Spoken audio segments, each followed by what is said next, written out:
Hi all, Neil Patterson here, the Sky News Daily, on its way in just a moment. But before we begin, I do have a small favour to ask. Please follow the podcast. You'll have noticed politics is moving at a ridiculous pace recently. The ins and outs and twists and turns often mean it's difficult to really get a grip on what is happening. So, if you sign up, I guarantee each evening you'll have a podcast on your device that will make sense of at least one big story in the news. So, if you like what you hear, do give us a follow. Today we are marking 50 years since Margaret Thatcher became leader of the Conservative Party. Half a century on, are we still living in Thatcher's Britain?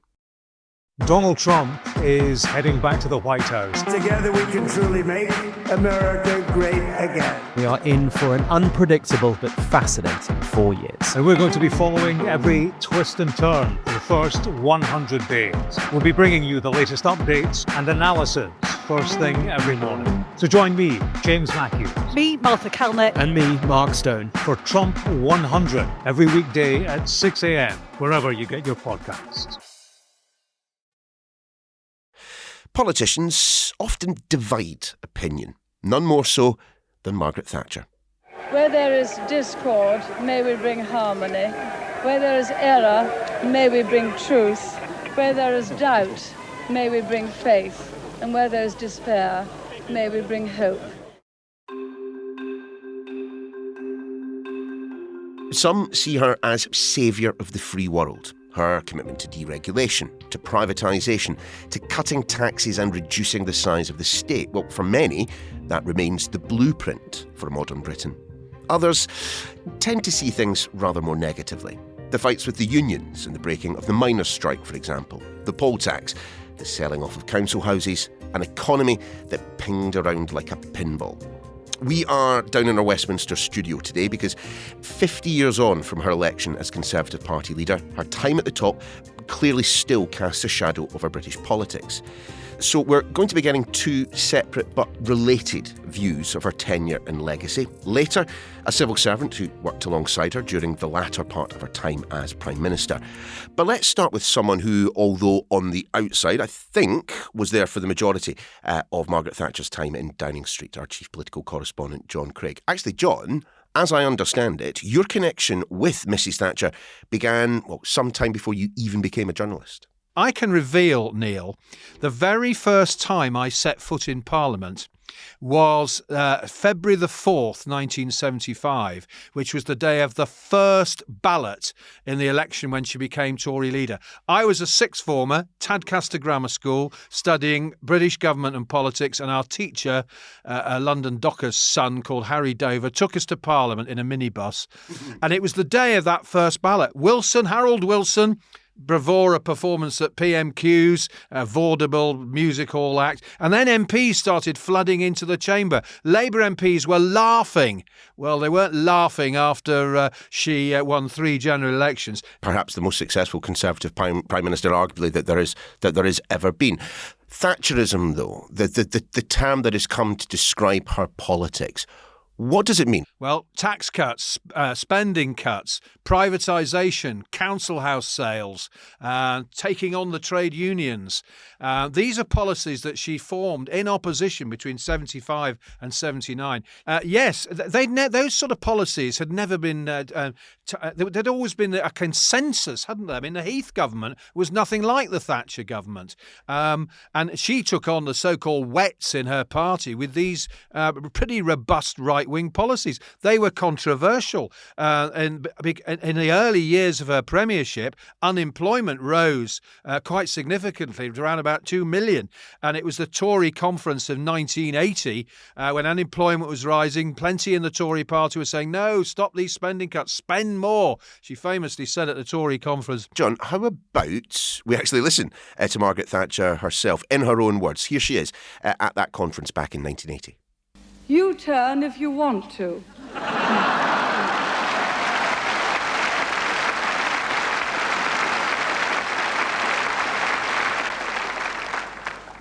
The ladies not for turning.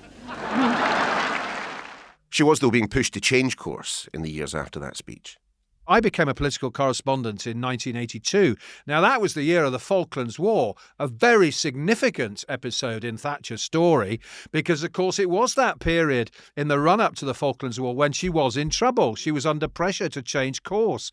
Then, of course, she took on the Argies, as the Sun called them, and defeated Galtieri. And, of course, from being nowhere in the polls, and the SDP Liberal Alliance was surging ahead in the polls, you could say a bit like Reform are now, she won a great victory in the 83 general election. You could argue, of course, that Labour's leader, Michael Foot, was not a great alternative Prime Minister. With the Falklands and indeed with industrial relations, which you mentioned already, clearly Margaret Thatcher was someone who was not afraid of a fight, and it was an almighty fight, wasn't it, with the miners? I mean, the two episodes I think that in many ways defined her premiership were, first of all, the Falklands War, and when you can argue that the support from the United States was lukewarm, and then when she took on the miners. Now, the miners had a strike a few years earlier under their leader at the time, Joe Gormley, but Thatcher had made sure there were plenty of coal stocks to keep the power stations going when she really took on what she called the enemy within,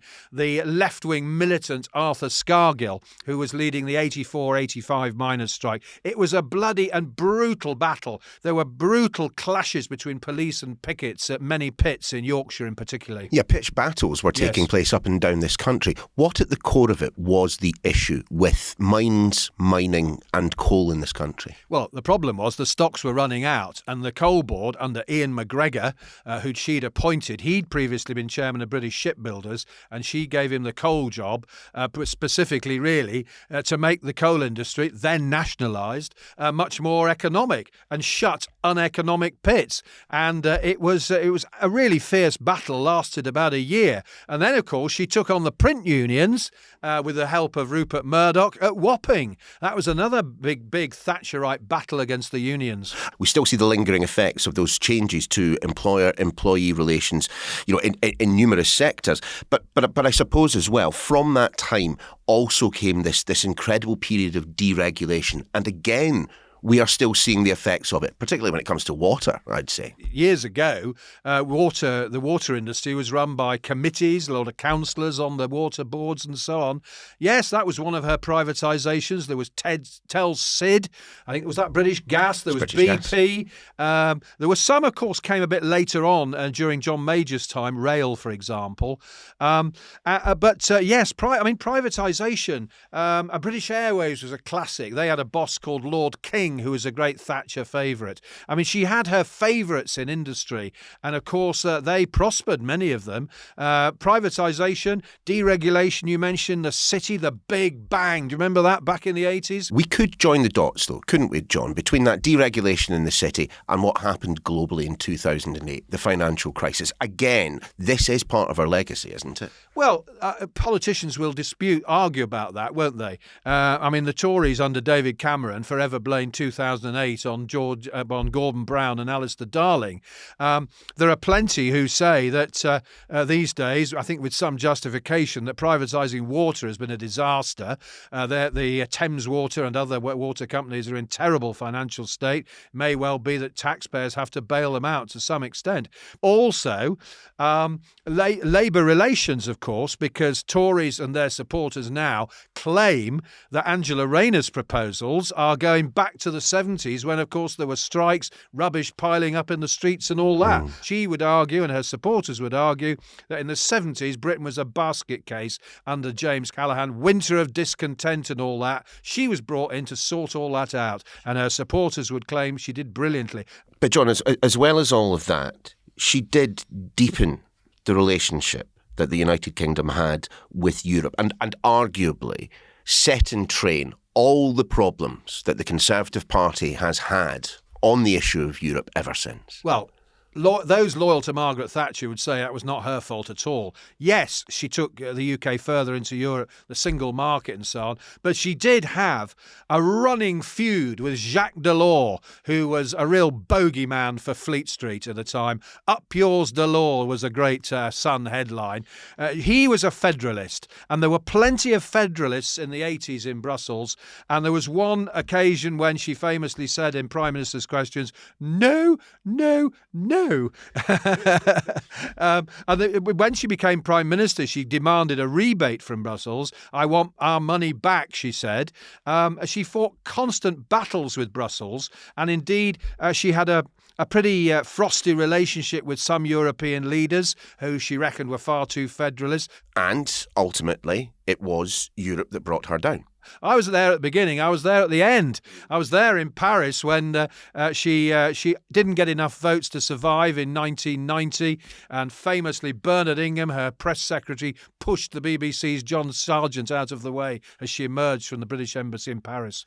It's fair to say that Europe probably has brought down every Tory leader since Margaret Thatcher. Yeah. It did for her in 1990, the battles with her own party. It certainly did for John Major, the battles he had. And you could argue the same about David Cameron, because his rash promise to hold a referendum because of the threat from what was then called UKIP, well, that did for him. But Thatcher, I mean, it's fair to say she was a trailblazer, and we'd never seen her like since. And she was the Tories' electorally most successful Prime Minister after Winston Churchill, who's probably the biggest Tory hero, wartime leader. She comes next, certainly. I mean, her character, I mean, she was very good to deal with with journalists as well.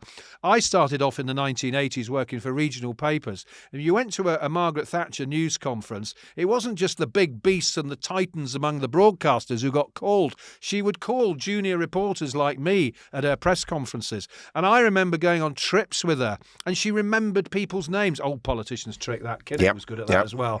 She'd remember people's names.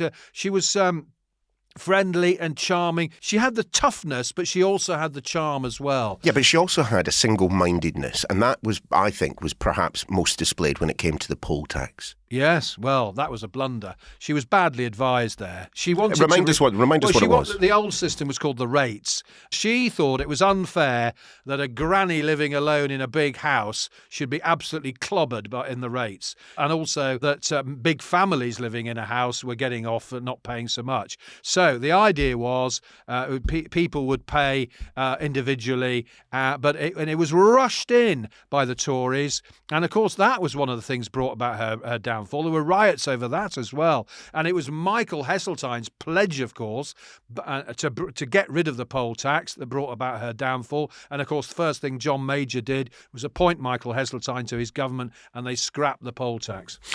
Do you think we'll ever see her like again? Well, there are those who claim to be the heir to Thatcher, don't they? I mean, I'm sure Kemi Badenoch thinks she's the heir to Thatcher. She met her once when she was the Tory candidate in 2010. Indeed, she tweeted about it 15 years ago, wasn't it? Yes, Kemi Badenoch was Tory candidate against Tessa Jowell in Dulwich and West Norwood, and they met briefly. She has said, Kemi Badenoch, that Thatcher was her inspiration. I'm not sure Kemi Badenoch is another Thatcher, quite honestly, because she was brilliant in the House. She saw off Callaghan, she saw off Foote, she saw off Kinnock. She was brilliant in the House of Commons. TV, of course, didn't come to the House of Commons till 1989, her last year or so. But she was a great Commons performer. She was helped by a very good team around her. Bernard Ingham, her press secretary, was brilliant. He could be a curmudgeonly old so-and-so. He famously used to say, damn it, and bunkum and balderdash. But she also, here's a parallel with Keir Starmer, she had a voice coach as well. Her PR man, Gordon Rees, hired the voice coach who coached Sir Laurence Olivier. Thanks, John. A reminder that if you're enjoying what you're hearing, you can make sure you get access to the Daily as soon as it's published by giving us a follow on your podcast app or audio streaming service. We're back in a moment with Margaret Thatcher's private secretary, who just happens to have written a book about their time together. Stay where you are. Donald Trump is heading back to the White House. Together we can truly make America great again. We are in for an unpredictable but fascinating 4 years. And we're going to be following every twist and turn for the first 100 days. We'll be bringing you the latest updates and analysis first thing every morning. So join me, James Matthews. Me, Martha Kelner. And me, Mark Stone. For Trump 100 every weekday at 6 a.m, wherever you get your podcasts.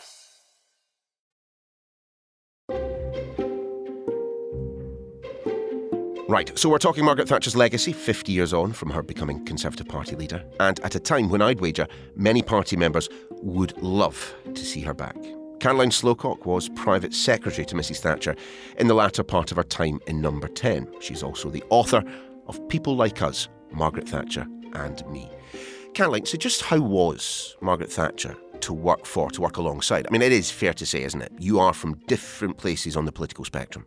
Yes, but of course I was a civil servant, and it was my job to work very closely with her.